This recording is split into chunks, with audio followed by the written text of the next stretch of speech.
નમસ્કાર, ફરી એક વખત સ્વાગત છે તમારું કન્ફ્યુઝન પોઈન્ટના ભાગ 11 ની અંદર. તો ચાલો આપણે આ વિડીયોની અંદર થોડાક કન્ફ્યુઝન પોઈન્ટ વિશે વાત કરીશું. તો પહેલો કન્ફ્યુઝન પોઈન્ટ છે થોડાક મીટરો વિશે. તો કયા કયા મીટર શેની અંદર વપરાય છે એના વિશે વાત કરીશું. તો સૌથી પહેલા તો એ મીટર. તો એ મીટર એ વિદ્યુત પ્રવાહ માપવા માટે વપરાય છે. ત્યાર પછી જોઈએ તો એરોમીટર. તો એરોમીટર એ વાયુનું વજન તથા તેની ઘનત્વ માપવા માટે ઉપયોગી છે.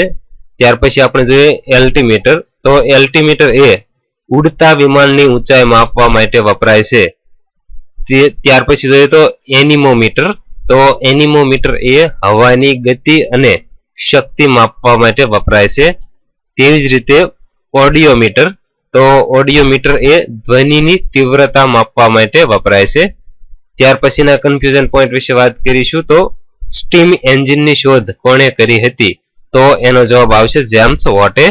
તેવી જ રીતે સ્ટીમ એન્જિનના પિસ્ટનની શોધ કોણે કરી હતી? તો સ્ટીમ એન્જિનના પિસ્ટનની શોધ ધામ ન્યુડોમેને કરી હતી. તેવી જ રીતે જોઈએ તો ડીઝલ એન્જિનની શોધ કોણે કરી હતી? તો ડીઝલ એન્જિનની શોધ રુડોલ્ફ ડીઝલે કરી હતી. તેવી જ રીતે રેલવે એન્જિનની શોધ કોણે કરી હતી? તો રેલવે એન્જિનની શોધ જ્યોર્જ સ્ટીફન્સને કરી હતી.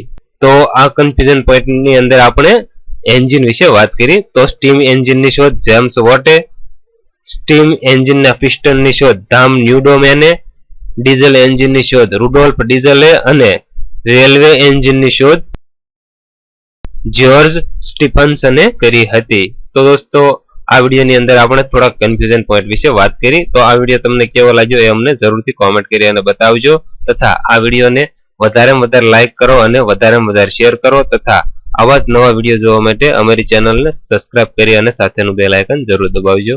ખૂબ ખૂબ આભાર.